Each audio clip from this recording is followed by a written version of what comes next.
Yes.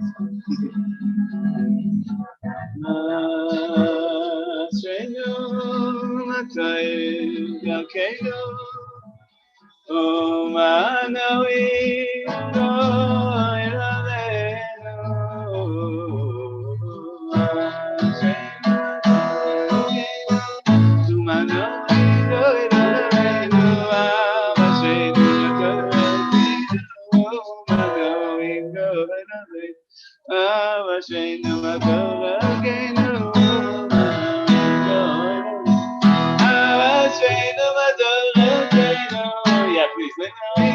Thank you.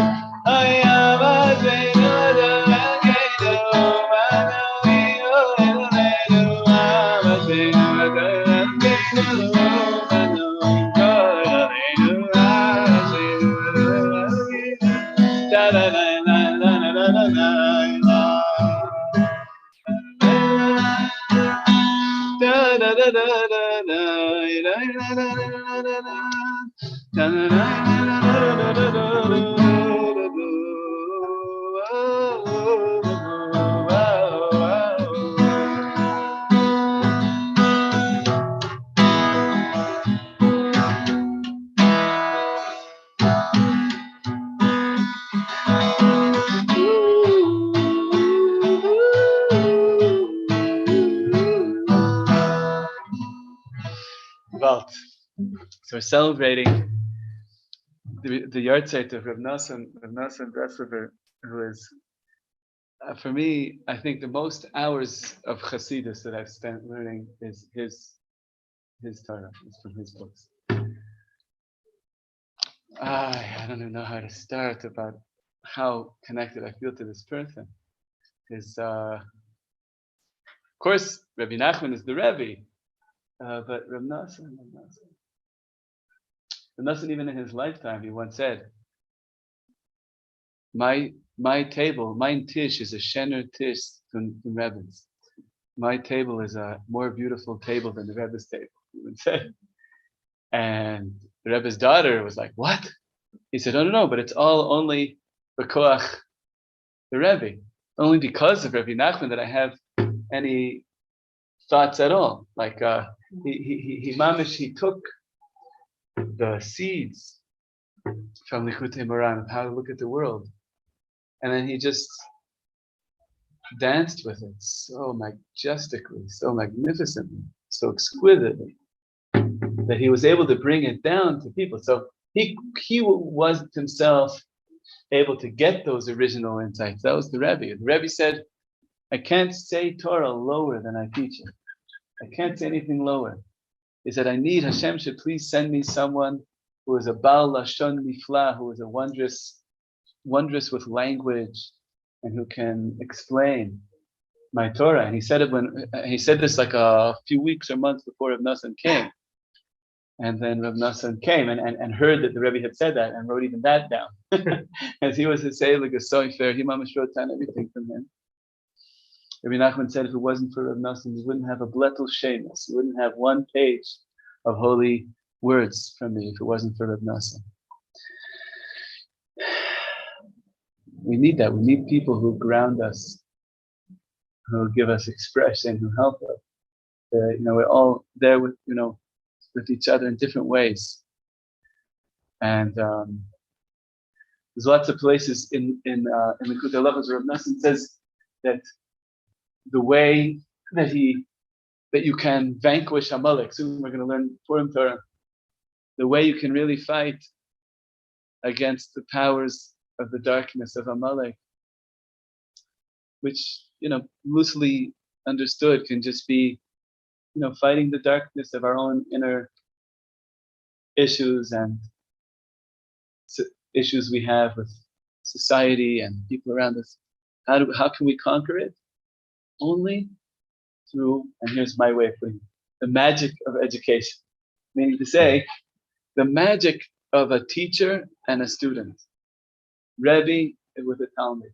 You'll notice that every time that Am Yisrael had to fight Amalek, it was a Moshe telling Yehoshua, go and fight. It was Shmuel telling Shaul, go and fight. It was Mordechai telling Esther, Don't fight. Every time it was a combo. It had to be that way because the the the give and take of what a Rebbe and a Talmud is, the simcha of that, of having real relationship and knowing, and the biggest teachers, the best ones, are the ones who really know that mitalmida yoser mikulam, that I learn from you much more than you learning from me, because they really realize that it's their questions, it's their wonder, it's their excitement, it's their openness, it's their presence, and it's their difference. All the different perspectives that each Talmud has that brings out the Torah of the Rebbe. If it wasn't for them, nothing would be happening. They'd be all alone, and it wouldn't have that same vibrance and excitement, and even in their own understanding of what they teach wouldn't be the same. And so that itself, the Rebbe's vulnerability, recognition of need for the Talmud, builds up the Talmud. It makes the student feel like, wow, I'm really somebody in this world. I made a difference to Rebbe. And it's like amazing. And this energizes them. This gives them such confidence. The Menachem Reb Nosson is such an example of this, that he could just sit after the Rebbe's passing. At the beginning, he was totally freaked out, but after a few years, he's able to say, my table is even more beautiful than the Rebbe's table. That's like an incredible thing to say, but not completely only because of the Rebbe's koach, only because of this koach. Am I able to be? Because why is it more beautiful? Because thanks to him, I'm able to explain things more. I'm able to bring it down to people. I'm able to make it more accessible. That's the whole yofi. When you go to the tzaddik's kever, the tzaddik is so thankful that you came. They're dead. They can't do much from behind the pargod, from the other side. They rely on us to live their teachings, to understand their teachings, to inspire, to be inspired. They need us. It's mamish really like that. It's mamish really like that. Reb Nosson was such a searcher.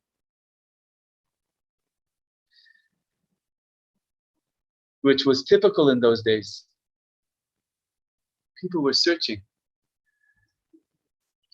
Chaim, let's have to make a bracha, yeah? Oh,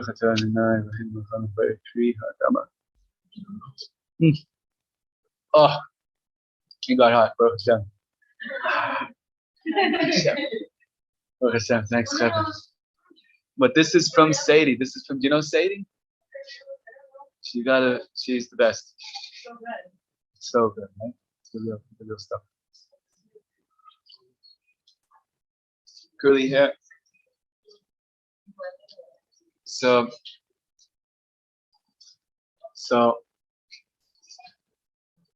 Reb Nosson was so excited about the Rebbe.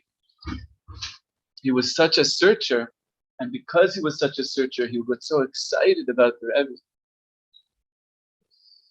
This whole concept of searching is very interesting. My father is actually a professor of Jewish history, and he showed demographically that just around the time of the heyday of Hasidus, like the second half of the 18th century, first half of the 19th century, there was a multi-decades-long baby boom. It was like the 60s and 70s. There were a lot, demographics, like there was a bump of young people, because after World War II, people having babies, right? So there was in Klal Yisrael, in Europe, more young people, and these young, and the world was changing. There were revolutions going on. During Rabbi Nachman's lifetime was the French and American revolutions, and it was just huge upheavals, and people were searching for meaning, for understanding. I'm searching. Reb Nassan was one of those. He was learning the Chavrusa. He was being groomed to be the Rav of a whole area of 3 major towns with like 80 little hamlets around them. His father-in-law was from the Auerbach family. That's the ancestor of Reb Shlomo Zalman Auerbach. That's all from here. So he married into the Auerbach family and was being groomed to take over the Rabbanus of his father-in-law. And he was learning B'Chavrusa, and his Chavrusa was getting into Hasidus. He said, you got to come see the Rebbes. There was Reb Zusha was around there, the Viditchever, and he spent time with both of them, Reb Nassan. But he was a very powerful searcher. He spent time with the Viditchever, and at one point, the Viditchever used to do Malava Malkus. And at one point, they sent out Reb Nassan to go get bagels. Famous story. And he's coming back with the bagels. He said, is this really what I'm here for? Just to get bagels from Malava Malkus? He was always even with the Berditchever, who was a pillar of fire, it was not enough. He didn't find the thing. He wasn't satiated with the Berditchever, and he kept looking too. When he found Rabbeinu, so the Rabbi Nachman put his arm around him when they first met, and he said, you have to talk to God like a good and trusted friend. And Reb Nassan wrote that at that moment that the Rebbe said it to me, I knew that it was within my reach to really do tshuva.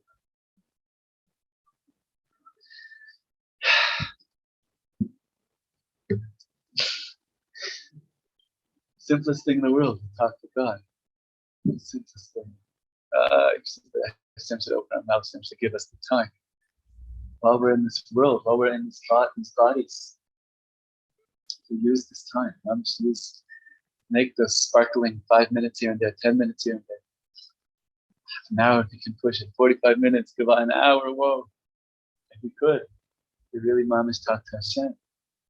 Salah.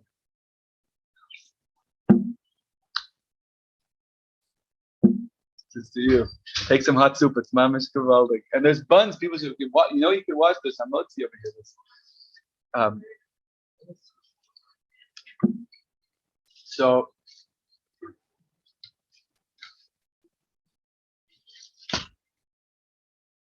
Nassan was all the Chassidim used to go, which wasn't so many, it was like a few dozen. Rabbi Nachman, by the end of his life, maybe had like 500 Chassidim. Max. Crazy thing. And Nassan once said that Breslov Chassidus is like a precious and exotic plant that was planted in the ground for later generations. We just have to make sure to keep it good. And, wow. I love it.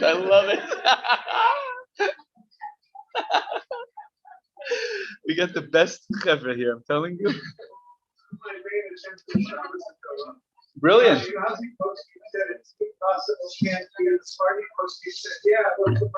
Right.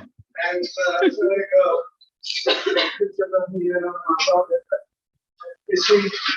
Whoa. More than a Tesla. Nice. And so it's not a hat that goes over it. Uh-huh. But anyway, and another joke where people will use this at Well, maybe. So Rav Nassan, it was with the Hasidim in Breslov. It's another famous story about him. Rebbe used to say Torah Friday night, and the rest of the Hasidim would go to sleep. Nassan would go out to the forest, and there was like a little river near Breslov, and just cry out all night. And he would say, Hashem, Hashem, there's a fire burning in Breslov. Please put this fire into my heart. Every Friday night, all night, pouring his heart out. And then he'd come into daven Shabbos morning like, wow. He just didn't lose that urgency, the search. Same we didn't lose it by the Berditchever, by Reb Zusha. Even when he was by Rabbeinu, he kept on. Really, really incredible. He had a very acute sense of death, Reb Nassan. a very acute sense of death. When he was a young boy, he noticed that there one of the Alta Yidden in Shul wasn't there anymore, and he asked his father what happened. And he said, "Oh, he died." And that's what I mean. And like he remembered it. He wrote down the story about himself. But like, oh my gosh, people come and then they go, what is this? And like, so he had such a sense of the preciousness of each moment. They say about Reb Nosson, I don't know if it's true, that he had a watch on both hands. Not that he was like, obsessive about it, but really, one time he was with a chassid, and they were going into some kind of a simcha, and there was a lot of people, and so it took a few minutes to get into the hall. That happens sometimes, kind of like bumper to bumper pedestrian traffic. And he says, look, watch the clock. He says, I'm taking these 5 minutes, and he puts his head like this and starts talking to Hashem. And after those 5 minutes, the door opened. They went in and said, "You see, I just got 5 minutes." So I used those 5 minutes. Nothing once said about Reb Zusha that Reb Zusha had said, "I'm ready to account for all my time in this world except for when I'm traveling. When I'm traveling, I'm still out of it." And Reb Nosson said, "I'm ready to account for all my time in this world, including when I'm traveling." And I was like, he used that for a second. And he was so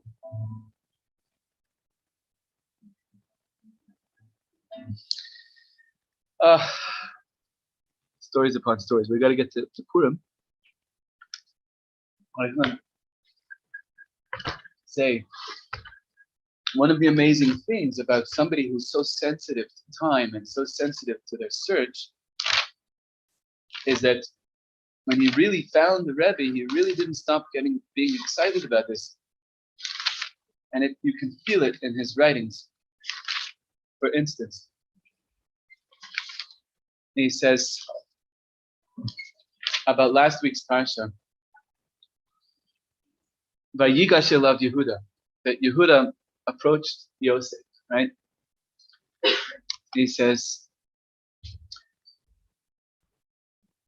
Heim bechinas klal Yisrael shnikraim Yehudim. When Yehuda approached Yosef, that's the aspect of all Am Yisrael called the Yehudim, like Yehuda, drawing close to the tzaddik. Shev nigashim la Yosef bechinas tzaddik ha'emes. Veshavim b'tshuva al mechiraso, and they're doing tshuva as best they can for having sold him. Shev bechinas become Mezucham, didn't really believe in the tzaddikim. And they approach and they say, "Please forgive us." And they say, "Bi Adoni yadaberna avdecha davar beozni Adoni," which says, "Let my words really enter your ears." It's a funny Rashi. Yadaberna avdi davar beozni Adoni. Let me speak words into your ears. Rashi says, "Yikantu dvarai beoznech." What is Rashi adding? That my words enter your ears. He just said, let me speak something into your ears. May my words enter your ears. Means I'm really asking you to hear, like profoundly hear what I'm saying. To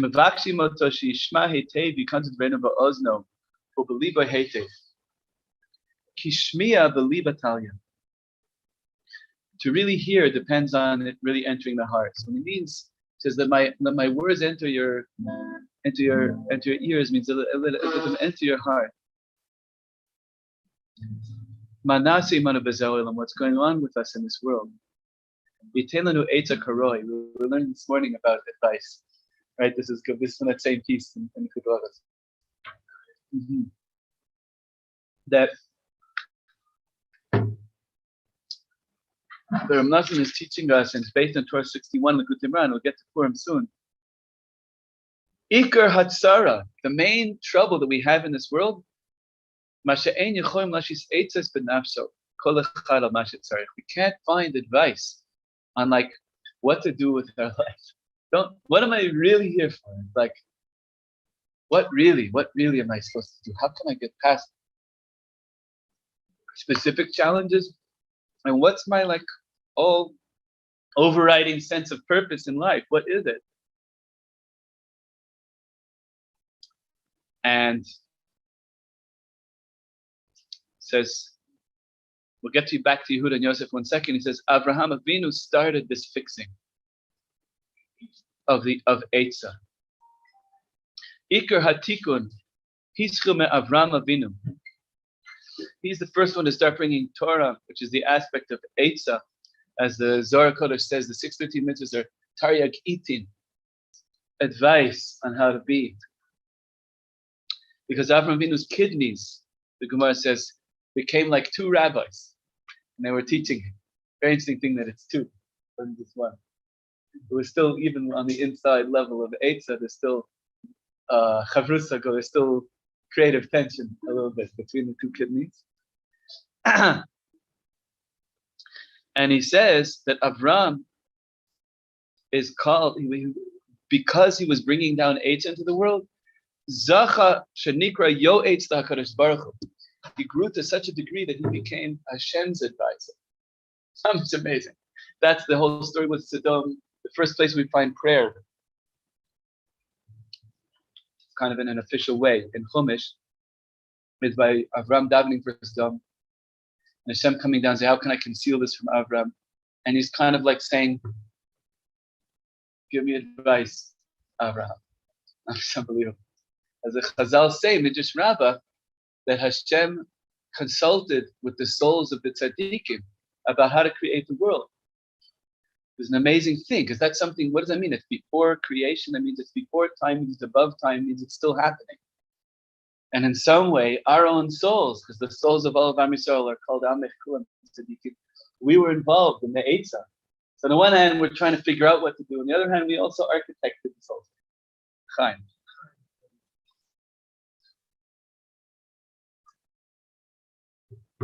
Hey, good to see you, Tom. Take some soup. It's a perfect night for hot soup. Mm-hmm. And so you see how high this goes. It's not just that we should get Eitzah good enough so that we can fix our lack and figure out what to do. It's so deep. This fixing of Eitzah that we're doing is so that we can daven better, so that Hashem can hear from us something unbelievable.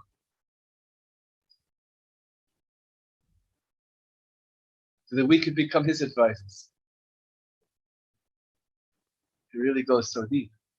It's not just something it's not just, we're poor, we need someone else to tell us what to do. We need to develop, through the tzaddikim, the ability to generate advice such that we can become advisors for each other and even for Hashem. It's so deep. It's really something to just sit with. So now, but while we're trying to do this, the early stages, and again, it's all happening at the same time, and it's so deep. But we are approaching the tzaddik. We need advice. We need someone outside of ourselves who can see a bit of a bigger picture, who can tell us who we are. Amish don't know who we are. I say this for myself for sure. Don't know who I don't know who I am and what I could do in this world. I need someone to tell me, no, Levish, this is you. You should be doing this. I need it. You all need this help. And again, not that it's like a complete definition and that you have to follow precisely exactly what they say every single time. But we can't see ourselves. It's distorted in so many ways.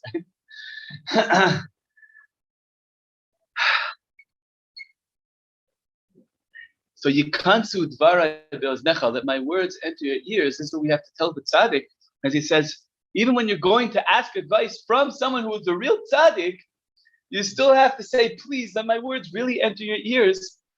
Hear the depth of my question on the inside and not the way I'm putting it.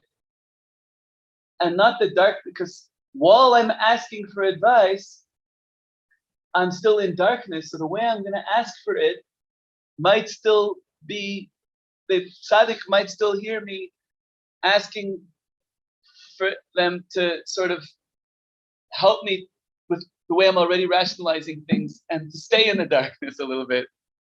You hear what I'm saying?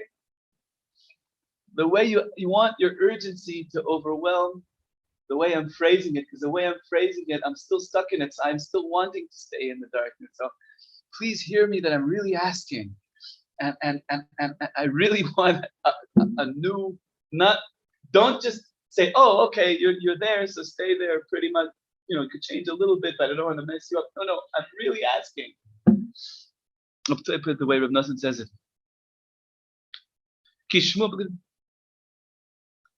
Shiracham aleinu, v'yasim libo heitev heitev manasim anu b'zeh, u'mitenu etza kara'ui l'chol echad v'echad, באופן שנוכל להציל עצמנו, כל אחד מה שצריך לנצל, שלא תביא תקווסנו חלילה, כי זה כלל, because this is a general rule, שבדרך שאדם רוצה ללך, מוליכין אותו, the way that you want to be led, that's the way you'll be led. Arthur Chazal say about Hashem, and tzaddikim do that too, they see you want to go this way, they'll help you in this way. And since you have conflicting desires, you want to get out of it, but part of you doesn't want to get out of it. So the tzaddik has to really hear your question. The way you asked it, that's how they're going to answer. This is where there can come all kinds of broken advice. It seems like it's really coming up from Hashem. And this is the aspect of the Shvatim. They thought that they really had to kill Yosef, sell Yosef. They really thought this is. If to really ask Hashem, and if to really ask the tzaddikim that they're speaking to, please hear me when I'm really asking. Hear the inside of my cry over here. Don't listen to the part of me that wants to stay in the shackles. Such that I can have real advice that will really work. And that's why he said, and please, that you shouldn't be angry with your servant. This is again Yudah talking to Yosef, in order to nullify all the different forms of anger and darkness. So that, give me the real advice so that it will really nullify all the anger, all the darkness.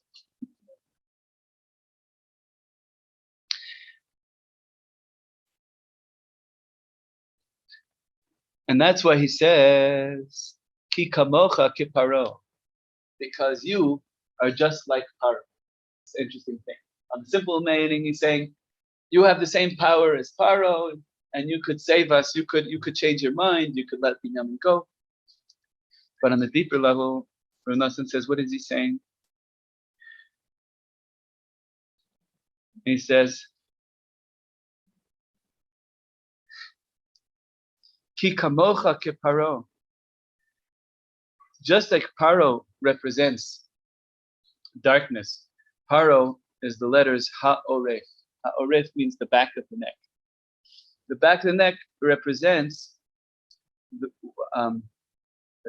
Kabbalistically, I don't know if it's exactly, if you could find this in the world of sound, but when you're truly speaking from your heart, the sound comes from the front of your neck. And when you're speaking from the outside and you're tense, it's coming out of the back, out of your neck. I don't know how much this is true scientifically, maybe. But that means Ki kamocha ke Paro, it has twice the letter kaf, kamocha ke, ki shnei hakafim morim ala dimyon mamish, that you're just as the same as Paro. Ki zeh,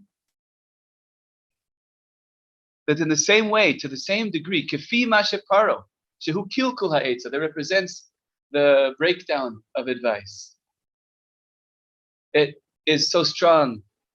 Kamochen ata yodea, you are just like Paro. You can give good advice just as well. That can break down all the darknesses of Paro. Ki kamocha ki Paro. I really believe you can give me advice like Paro can draw me down, like the oref, like my negativity can draw me down. There is such a thing as good advice that can bring me back to like Mamas. The Chopam, each time, Yosef, to be saved from all of the wiliness and crookedness. Lashuv litchazek l'she'er lamdil litzchazek atzim b'torah kedosha, to be connected with Eitzah Shlema, with real whole advice of who I really am. This is the awesomeness of a tzaddik, that Hashem really does put a power of good in the world that's just as strong as the power of negative. Sometimes you really feel like the negative is so much stronger. How can you ever get by? But look at us here. We're sitting in Yerushalayim learning Torah. That's already today. Man, if you ask your great-great-grandparents, would you think your great-great-grandchildren are going to be sitting in Yerushalayim with a guitar? Tatsu, and just strengthening ourselves with the light of the. And if you look at the people who are against Rabbi Nachman, Gewalt, and the Rabbi Nachman's words are still here. They're with us. And Talmud, Rabbi Nassan, and there's so much here with us, strengthening us. That there is such a thing as Eitzah, she'iyafshar lekalkos ham b'shum ofen ba'olam, that can never get broken down. They can stand against all negativities. This is the awesome staying power of Am Yisrael. As crazy as it is, as the world is, but we're just as crazy good. Okay, look, here we are. Am Yisrael Chai. And this is living in each of us. This is living in each of us. Chai.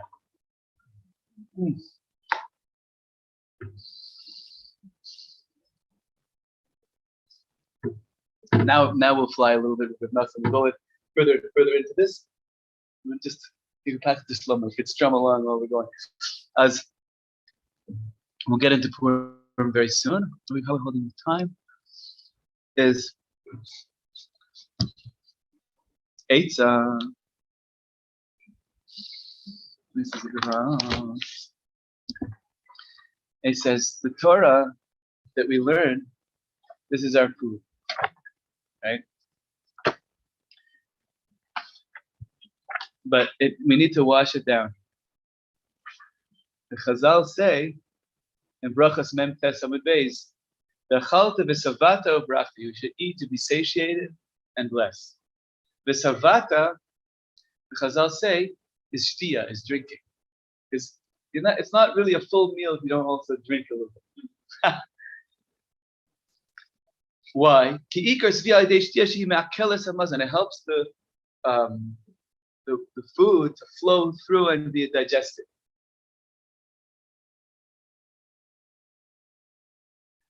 So that we can really make the Torah part of us. That's what digestion is, right? David HaMelech says, "Torascha b'toch me'ai." The Torah is, Netanya says, that's it, the Torah that we learned. So in Olam Haba, that's going to be our food. And the mitzvahs that we do are going to be our clothing. So the food of Torah to be digested within us, we need advice of how to integrate. And that's the drinking. And that's why Chazal put, and this is a very big advice for you at home, even when you're benching on your own, that there are poskim who hold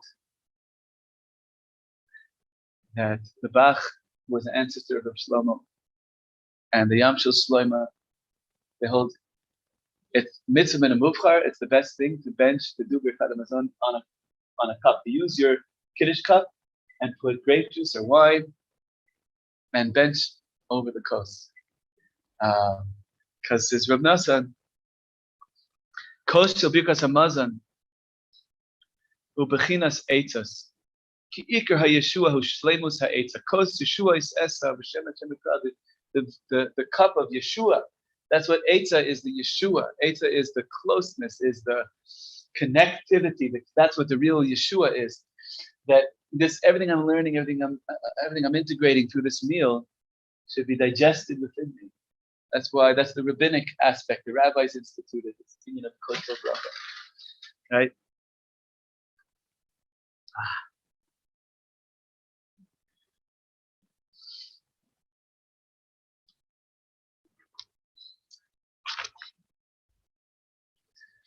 You need to wash it down. Right? That's what Chassidus is. We get to learn Torah, all the regular Torah, Chumash, Rashi, Halacha, everything. But it has to be, we have to wash it down in some Hasidus. Very, very important. Have to wash down. Take some hot soup. It's a good hot soup, like just around the corner in there. Okay. Well, no, cool.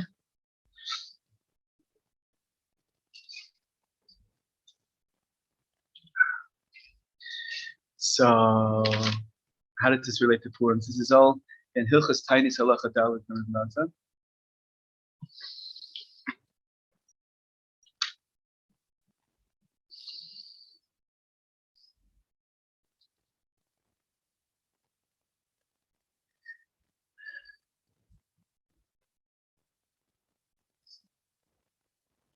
Speaking of drinking, do you mind bringing me a cup of something, water or something? Thank you very much. And maybe bring out a bunch of things from the fridge. Just put them around. People to talk about drinking after practice with people with please. Yeah. So Rabbi Nachman teaches Torah 61 in the Chutei Moharan, which is what this whole piece is based on. That life presents us with questions. Thank you so much. Made a bracha already before. Thank you. Oh yeah, there's tons of things. There's drink. I don't know what there is. There stuff? I hope there should be some stuff. Hopefully there's some stuff. You didn't say anything? Maybe. No, I didn't change. Totally fine.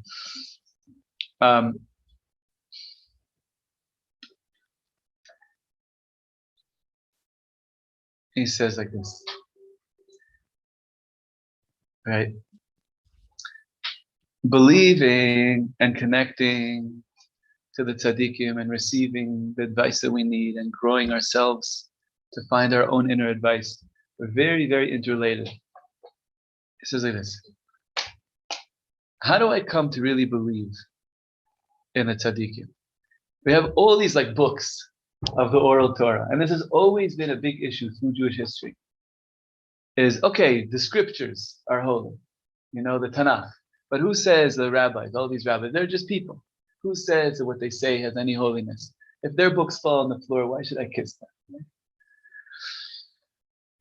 So, this is from the days of Korach, the Sadducees, the Karaites, the Reform movement, and so on. Who says that these rabbis should have authority? And this is a major issue. The one way that Rabbi Nachman speaks about this is that in life, we face challenges to our spirituality, to our goodness. And then we have to come up with an answer to that. And when we do that, even if that answer is not actually, something you can put in words exactly, but you just grow, you have a stronger resolve. You just don't, even just not giving up through some period of darkness, some difficulty. So that creates an inner book of yours. Mamish creates a book in Shemayim. And if you think about your life, there are times where you had to really pull yourself together and make it through something. And you created a book there. Maybe, so we have to remember those books, that we have to remember our own riches, our own findings, our own Torahs, and really take them seriously and really live with them. Sometimes you could forget, but they're there. And when we acknowledge our own shalot to tshuvot, our own questions, our own responses, this is going to change our whole perspective on all the rabbis' books. We realize they're all doing the same thing.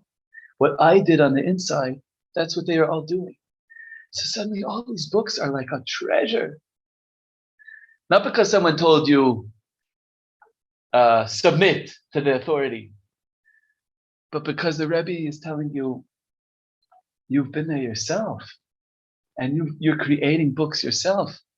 And these are people who are fellow travelers, who are your compadres in the deepest way.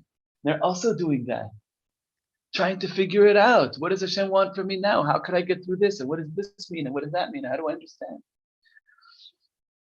And another place that we were just learning this other night, the other place is Torah 57, Likutim Ran, about making an oath. Making an oath is a very amazing thing because it has biblical powers, mamash a mitzvah d'oraisa. And on the one hand, the rabbis are very, worried. Don't make an oath because if you do and you don't keep it, it's very serious. It's a very serious transgression. But Rabbi Nachman said, okay, that's for people who are slamazel nikas. That's for people who are kind of weak-willed or whatever. But he really promoted making oaths. So make an oath and do it right away. Like to give tzedakah or to avoid something. If you say whatever it is that you know inside that you need, that it's a fixing for you. And even if it's not exactly an oath, Rav Nosson writes, it doesn't have to be precisely an oath. You could just make a decision deep down, not a bli neder, but still to pull yourself away from negative, or to pull yourself forward to what you knew in ways that are not prescribed by the Torah, in ways that you just know that you need to do those things.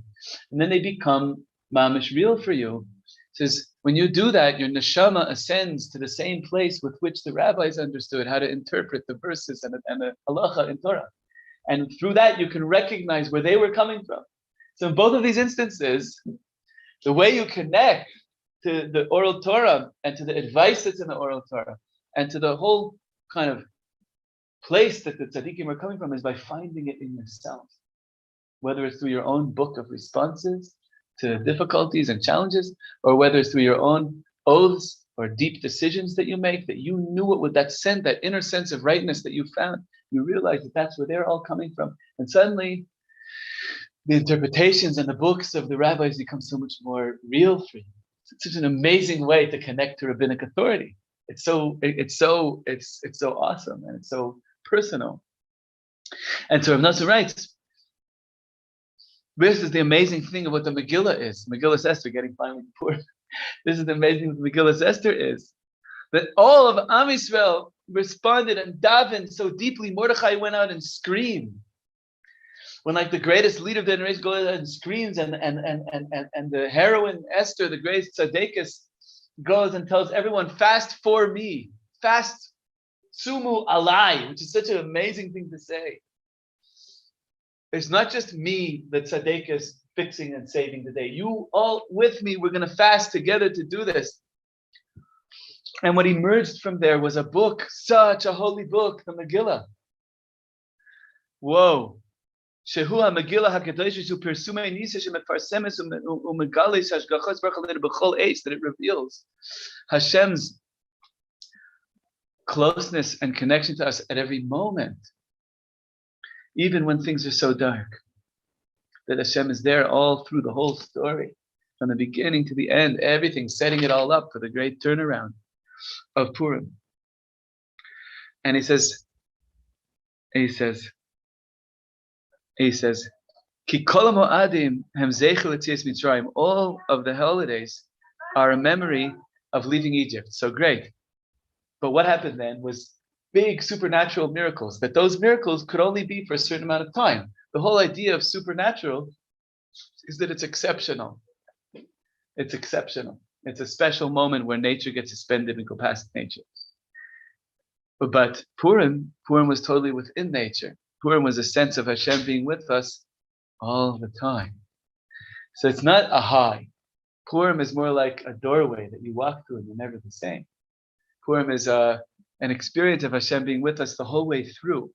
And this is why the Chazal teach us that in the future, eventually all the holidays are going to become nullified, but Purim will never be nullified. Because when Mashiach comes, he says, Ki mefarsim nes kazeh shirem hashgacha afilu be'esh Yisrael rechokim. He says, how does he put it? When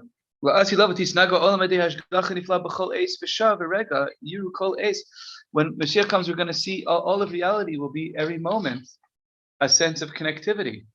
So the idea of an exceptional time to shine into you awareness, it won't be necessary then. We won't need, Hashem did this amazing standout thing of the 10 plagues, the splitting of the sea, or whatever. You don't need a standout thing, because all of reality is just going to be this continuous, new, every moment, new level of connectivity.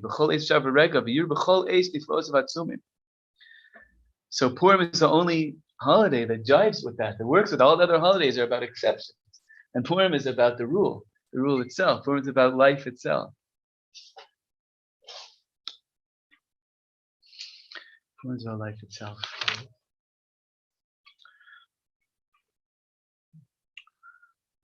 Chaim.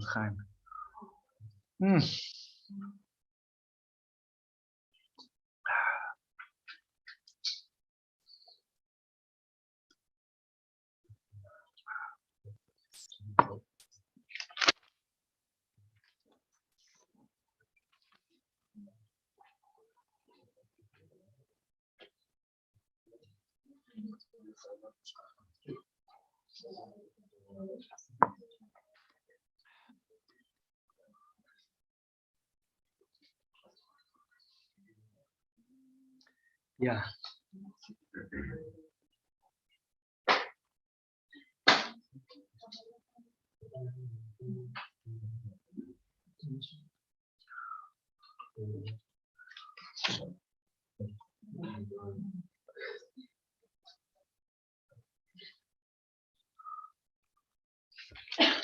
And just going back to Reb Nassan all night long, Friday night, crying out to Hashem. He says, this was this great moment of Mordechai going out and crying, screaming out in the night. Vaikra Mordechai's begadav, vayetze b'toch ha'ir, vayzak zakak gdola amara. That even though Hashem has it all worked out and it's all set up from the beginning, and there's a great trend, He's there throughout everything. But if we don't scream out, we're never going to get there. The only one way in. And Rabbi Nachman once said to this Talmidim, he says, "You're all great people. You're all doing great." He says, "But it's not quite what I wanted. I wanted you to be like wild animals crying out all night in the forest." Promise. I wanted you to really. And again, this is this thing of Yehuda approaching us, say, "Please let my words really reach you. Don't just keep me on the treadmill. Get me out of this. Get me into real life. Really, right? Zakak dola amara. This bitter and great cry, right?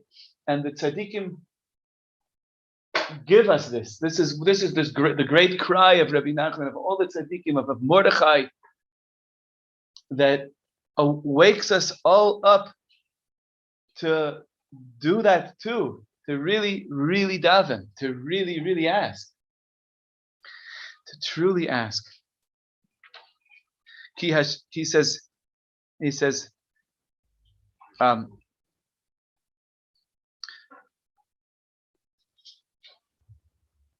Yaf, he says,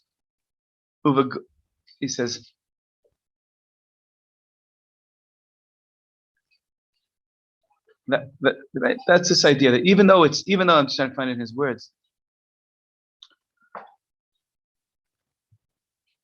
It's interesting because the thing that Rabbeinu roared was ancient years. Ancient years, right. And that's the loudest. Right.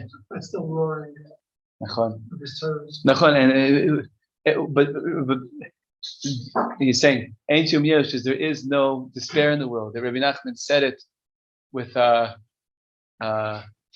Nassan writes, he says, he said, yeah, he Mamish cried it out. Why do you have to write that he cried it out?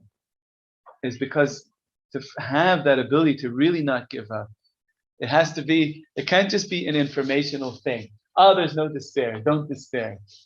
Give up, the himshich me'od tevas gewalt. When he said the word gewalt, he drew it out the word give up. He said, don't give up. It can't just be don't give up as information. I write it on the blackboard, you copy it down. It's gewalt. It's like I'm really saying don't give up, and there is no despair really. We had to know how he said it, and this brings us to the drunkenness of Purim. When here we'll end the Purim thing, we'll sing some songs and we'll do Maral. So we have to get drunk on Purim. It's such a strange thing. Who ever heard of an obligation of getting drunk? And he says, Ki hashikrus asur tamid. Why is getting drunk always forbidden? Drunkenness can cause all kinds of breaking down, because it brings out all of the absurdities and difficulties and questions in the mind, and when we become uninhibited, and the things that we wouldn't usually say or do suddenly we're doing. When you got me a little bit of a l'chaim, like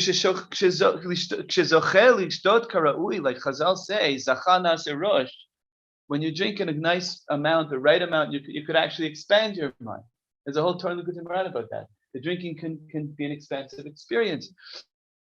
But the Chazal are saying, get drunk to the point that you can't distinguish between Haman and Mordechai. They're saying, really? And again, there's all kinds of shitas in the poskim. What this means, Maral, by the way, who we'll get to soon, held it means kipshuto. Really, get drunk to the point where you mamish can't tell the difference. How could that be? How could that be a mitzvah? And that's how Reb Noson's also learning it. How could it be? It's a mitzvah to drink more than I can handle. Okay, to drink a little to expand my mind, great. But more than I can handle? Why should I drink more than I can handle? It's going to bring me who knows where. It's like Russian roulette. I'm not going to be able to, because the danger is that I'm not going to be able to find within me a consciousness that will be able to sweeten all of that darkness that I'm going to imagine. Aval bepurim, but on Purim, there's such a light. Meir herag dolav nifla'a shu haras Mordechai. There's such a light from Mordechai, from the greatness of the tzaddikim that emerged again from that cry. There's such a great light that it shines all the way into this physical world, all the way into, if I may quote Aldous Huxley, the marsupials of the mind, the crazy places in the back of your mind that make no sense, the insanities, the absurdities, the darknesses, maybe even the traumas, Khalila, that are in us, the dark, dark places. On Purim, somehow I can go there, and Hashem is with me there. Everything is totally okay. It's mamish amazing. So there's an imtakim, all adinim makashim, all the difficulties. It's a mitzvah, it's a obligation. Kidei, because this is the time where you can go to that place. You can fix everything. Because of the greatness of the cry that Am Yisrael all had back then, because of the greatness of the cry that was at Hashem the day before Purim on Tiny Esther, that people don't take it enough seriously, the day before Purim, which you have to have both things. You have to have Purim and you have to have the cry. Everything's all set up for us to recognize Hashem within everything. But the activation button is the cry, and a part of it is national, part of it is personal.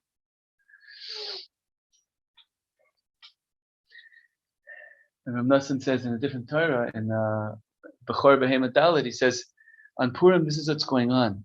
There's this loving light that's going out to every person who needs it. That's why you have a mitzvah to give tzedakah to everyone, anyone who puts their hand out and give them tzedakah.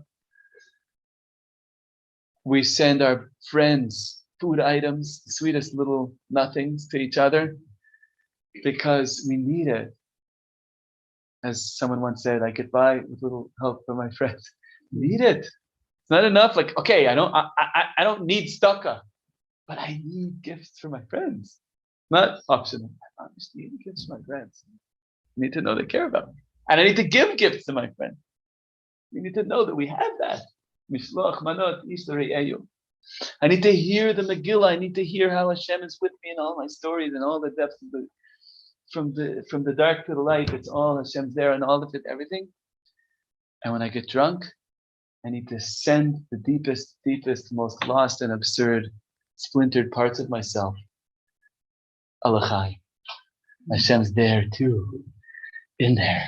While you're still feeling absurd and insane, Hashem is also there. And you can dance with them. You can dance with all those darker parts, where all the wild things inside. You can dance with them through the night. Somehow isn't that what happens in the book? They become, what? What? Rumpus, right. They all dance, right? It's Mamish Purim. The rumpus with the wild things. Baruch Hashem, Yofi. Chaim. Okay, take a little break, and we'll get into Maral in a few minutes. Chaim. Finish your wash. I'm gonna wash. So if you want some challah, there's some buns. Yeah. Because I still haven't emailed them. I meant to. I'm sorry, but that lady Annika was. Efshe Devish started to tell you Shabbat. It was like a gone through four of them. Yeah. Here we are, weekend.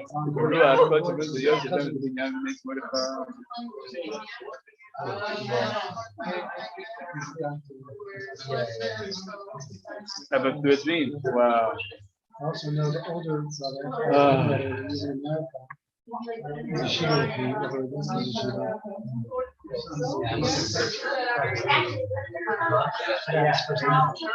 I got you.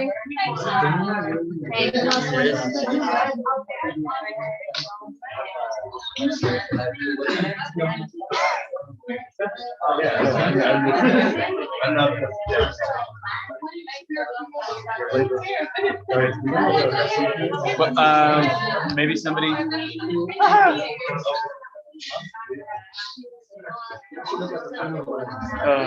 Amazing.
What happened to wife, by the way? Wait, see lechem.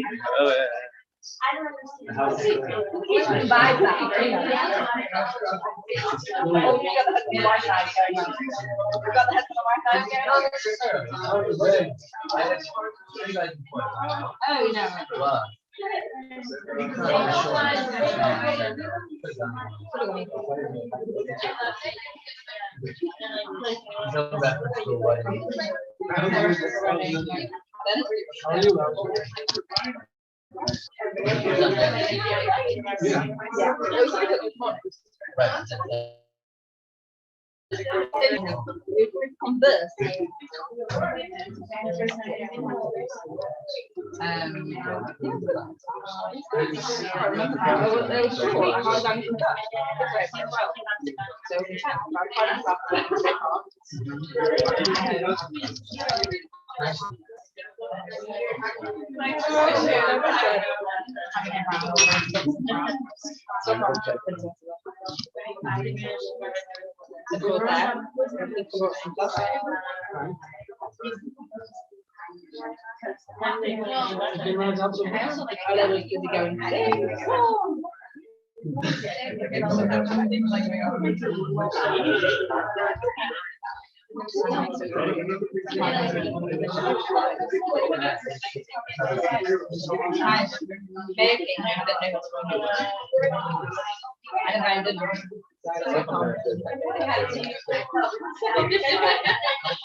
Ooh, that's so weird. Why isn't it working?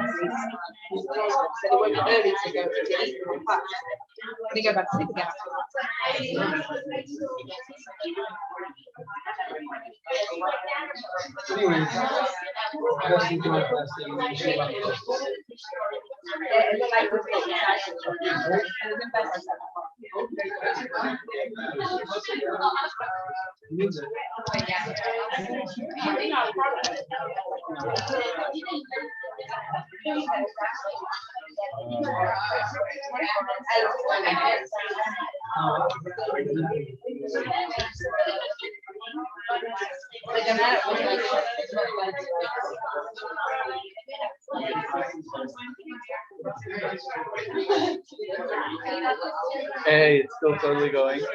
Didn't start the second half yet. I'm sending another link. I'm so sorry. Oh, the link I posted didn't work. It's just craziness.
Hey, yeah.